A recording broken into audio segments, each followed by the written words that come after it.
আসসালামু আলাইকুম। আজকের ক্লাসে আমি স্পেলিং এর বিষয় নিয়ে আলোচনা করব। সেটা হচ্ছে যে which one of the following spelling is correct, মানে কোন বানানটি হচ্ছে এখানে সঠিক।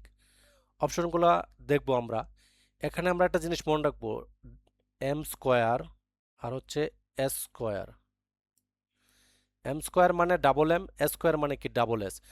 যেমন কমিশনার এর সঠিক স্পেলিং হচ্ছে, যেখানে আমরা ডাবল এম এবং ডাবল এস দেখব সেটাই হচ্ছে কারেক্ট আনসার।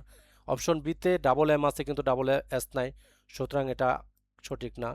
অপশন সি দেখি, এখানে ডাবল এম আছে, ডাবল এস আছে, সুতরাং এটা কারেক্ট হওয়ার সম্ভাবনা আছে। অপশন এতে ডাবল এম আছে কিন্তু ডাবল এস নাই, সুতরাং এটা কারেক্ট না।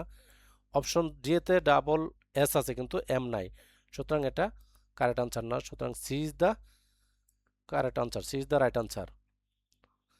আশা করি বিষয়টা ক্লিয়ার।